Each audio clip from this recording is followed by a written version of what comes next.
Welcome to the Daily Grind. I'm your host, Mark. Got Luke with me as always. What's up, man? Not much, brother. This team's weird. This team's weird. What I'm a roller happy, coaster. Yeah, but first of all, we're a little late today. I apologize for everybody. We're a little late. I had to get Chick-fil-A this morning, so that's my damn right. excuse. I'm the one that held up the entire show for a chicken biscuit, so that one's on me. It's actually I'm not throwing people under the bus. But my wife wanted Chick-fil-A too. But it was mainly me. Yeah. So glad to be with you guys today. We got a great show for you. Grizzlies take on the Mavericks last night. We'll talk a lot about that game. Our second segment, 11 hate, and our third segment, Grizzlies got another disabled player exception. Will they use it? I don't know, but we will walk you through, guys. We will walk you through that on the last segment of the show. It should be a fairly short segment, but we'll walk you through all of that to make sure you guys understand it. So you kind of know what the Grizzlies will be able to do when they will be able to do it. But let's start with the Grizzlies and Mavericks last night. Let's start with the fact that the Grizzlies had another injury during the game. Old Marcus Smart looking like broke ass hand. Did you see that picture I tweeted last night from the Grizzlies account? No, his fingers it's just sideways. Like he shot a 3-ball with that hand like that, and then turns around and is like, "Oh yeah, by the way, my finger's dislocated." He made the 3 too. Like, yeah, the 3 went in.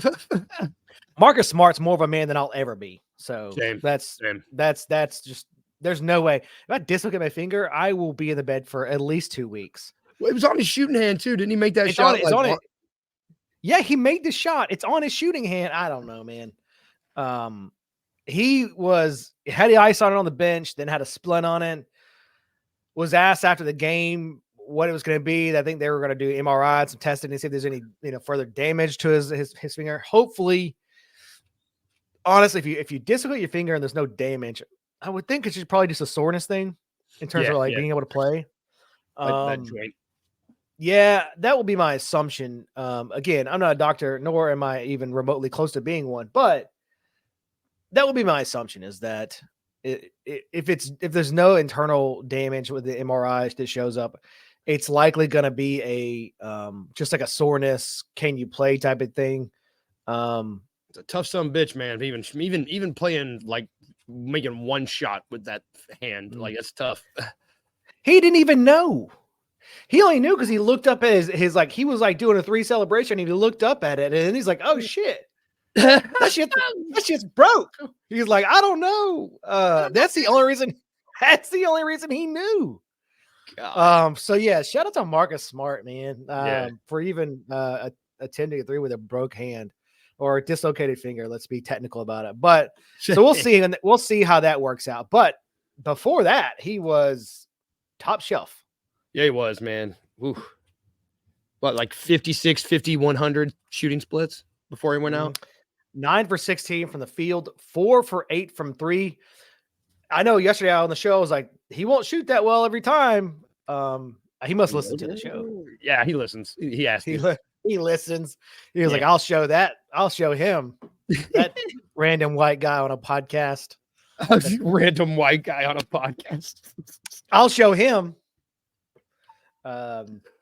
23 points, 4 rebounds, 2 steals. I mean, look, I was watching this game. I didn't catch all the first quarter because I was with the kids putting them in the bed and doing some other stuff around the house. And so like I was just kind of like watching, or would come in and watch the game every once in a while, just kind of check and see what's going on. And every time I came in, it was like, well, this is different. And this is different. And then I got to halftime and I was like, well, holy crap. And so, I don't know what happened last night. I mean, I know what happened. The defense was just spectacular. God, it was. They were spectacular. Just defensively, the Vince Williams, Marcus Smart combo on defense is so fun to watch. They couldn't do shit. They couldn't do shit against us last night, against those two specifically. Because you can switch those guys left and right in those pick and rolls or whatever. You can switch those guys and you can not lose any bit of defense at all on those switches. So they were switching between, Kyrie and Tim Hardaway and Luka, and there weren't any real. There's no drop off it off there, and that's the beautiful part about those guys playing together. And so, yeah, I love the fact that we started 4 guards or 4 wings and a big man. Hopefully, I know that the only reason we did that is because there's only 2 big men available. Darren and Santi both out last night, and so I hope that continues. Clearly, that is for this team to maximize their potential. This team, the lineup is 4 wings to be able to because you got 2 wings that can guard 1 through 4. Yeah, and without Ja, with no reliable D-Rose, you have no guards. I mean, we got no guard depth. We don't have the personnel to play that way now. Both in the front court, or excuse me, in the back court and at the center position. So we just have to out of having no other options, but it works. That's if especially last night, if he sticks with the dudes, which I mean, he won't have to, when Jaren's back and when Santi's back, he won't stick with these guys, but that's what he needs to continue doing. That's what TJ needs to keep doing. Put a big, and then you have the personnel, you have the defensive personnel, just put the wings out there. Just let them go. Yeah. I mean, the Grizzlies don't have a point guard to at all. They don't have a point guard. I mean, Marcus Smart's not a point guard. And so if he's not back, I don't know if he doesn't play. The positive thing is they don't have a game till Friday. So they got a few days to, if it's just a soreness thing, they got a few days to hopefully remedy that. And maybe he can play on Friday. If not, I don't know what they're going to do because they don't have a guard. They don't have a true point guard at all. No. So I don't really know what the plan for that will be. So hopefully Marcus Smart will be back. Jaren will be back, and you can see the lineup we saw last night to start the game, but with Jaren as the 5 instead of Bismack. And speaking of big, shout out to Xavier Tillman. I mean, the dude has, for as long as he's been on this team, the dude has been such a team player, always ready to go, even though a lot of times his minutes get cut for seemingly no reason at all. Yeah. And then he comes in and have a game like that, and you're reminded, like, oh, yeah, this guy, he can play basketball, right? Like, he is a solid role player. Yep. He's a guy that can go off for you in a game and help you win a game. Absolutely. I mean, he didn't have like a huge game last night. He just had a pedestrian 14 and 11 off the bench. Like, played 27 minutes to Bismack's 18 minutes. So shout out to David Tillman. I mean, for the entire time of this, there has been stretches where he didn't play for a long time, and then Jaren goes down, or Brandon Clark goes down, and he's there for the entire season and does exactly what he's asked to do, and seemingly never complains about it. Probably internally, he probably wishes he was getting more minutes, as everybody in that position would be.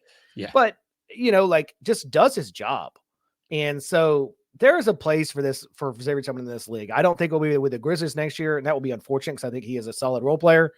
But there will be a place for him in this league next year for sure. He will be on a team somewhere. Man, he plays like the adult in the room for someone who's not been in the league that long. And it's because he just plays with a level of maturity that is pretty admirable for someone his age. It's a reason why he will continue playing in this league. Absolutely. Desmond Bane, 11 for 27, 2 for 9 from 3. Not a big 3-point shooting night, but 32 points, 9 rebounds for us. Speaking of rebounds, they out-rebounded on 54 to 30, 33. 54 to 33. That's huge. And I mean, that is big. X was the only big man to have 11 rebounds. Bismack had 4 or had 2. So like this was a serious team rebounding night for the Grizzlies. All the young wings, Zaire, David Roddy, John Contra, they all played well. Zaire 14 points, David Roddy 11 points, and that had that big poster dunk. Like everybody did their part, but most importantly, like we mentioned, they hung their hat on defense, and they're going to have to do that continually or whatever, just because they don't have the offensive firepower to hang with some of these teams, or maybe they do, but they don't. I don't think, just off the top. I think that the Marcus Smart shooting like this is not. He's never done it before in his career. No. So I don't know if I don't think it's sustainable. We'll ride the wave as long as possible, but I don't think it's sustainable either. Unless his finger has to stay broken, in which case don't fix the damn thing. Just let that sucker hang off. You think it's because of the broken finger? I mean, it might be. I don't know. John Collins broke his finger and then never shot good again. Look, just tape that bitch up. Throw some tape on it. Tape that bitch up. Tape that bitch up and get back out there, Marcus Smart. Like, I love you, but like, I'm sorry. Can't afford it. I thought, again, overall, everybody kind of from top to bottom played well, except for Bismack Biyombo. Yeah. He was the only garbage kind of player there was. Again, Vince Williams, like we talked about, still, he only had 6 points, but had 6 rebounds, 6 assists. Like, even in a game steals. where 3 steals, he got credited. 3 steals, even in a game where he wasn't scoring, he still affects the game tremendously. And that's the mark of a good NBA player, is even when he's a type of player that can impact the game even when his shot's not falling. Like, he'll always have defensive rebounding, and he'll be consistent with that every time. Sometimes his shot's making what? Fall, he might $500,000. Yeah, exactly. That'll change soon, though. That'll change. Yeah, it's gonna change. But yeah, I don't know. It was a fun game last night. It was fun to see him flying around. So more fun than I was expecting, man. Like, I was not looking forward to. I just wasn't looking forward to it. Wasn't looking forward to the game. And as the news came out, it was like, oh, Jaren's out. Oh, Santi's out. I was like, oh, cool. We don't have a front court. Cool. And then they played well, didn't fall behind in the second like I expected, and just kept pouring it on and kept not letting them score. It was cool. It was a nice way to end the night. It was a great way to end the night. Again, I'm with you. I didn't expect to see kind of that level of playing for these guys. But I will take it every day of the week. I didn't expect it, but I will take it. And so shout out to those guys. And we talked about this on the show yesterday. I mean, they are not going to tank yet. They're not going to, and even if they do, they can't catch up with people anyway, but they are going to go out there and see what they got with this team for the next, 2 weeks or so before they really do anything before the trade deadline. We talked about that yesterday on the show. Talked about it on the Grizz 901 emergency podcast that I did with those guys. Mm-hmm. And so they're not going to just roll over. I know we all talked about that was the kind of the media discussion was, well, now they're tanking, they're going to go out and lose games. And that's not necessarily the case with these guys. And I said that, yesterday as well, they're going to go out and see what they got first. They're not just going to lose games. And even if they do lose games, they can't really help. It doesn't really help you anyway, in terms of your draft position. So, so they're going to go out and see what they got in the next few weeks. Hopefully Marcus Smart is not as bad as we think. Hopefully he doesn't miss a game. Hopefully there's no kind of internal, kind of tearing on any ligaments. That's kind of what you're worried about with the MRI on that, and that finger is it's kind of ligament tearing. And so, if that happens, I will be very sad because we just got to a point of really watching Mark Smart play. Because people forget he wasn't here for the first 25 games either. Yeah. So, man, and it's like how much fucking bad luck you have as a team. That's why it's like, damn it, are you serious? Who did we piss off? Which one of the basketball gods did we make mad? It was one of them because like you said, I saw the injury report of no Santi to Jaren. I was like, I don't know, man. Which is also why I wasn't like super like I got to get to the TV. Like I'm gonna do some stuff. I think we were playing hide and seek last night with the kids. Like I was just hanging out with them. Nice. And so, I was like, I wasn't really worried about it. I was like, yeah, they're probably whatever. So I would come and check on the game every once in a while. But you're like, I'll be damned. Yeah, I was like, yeah, that's different.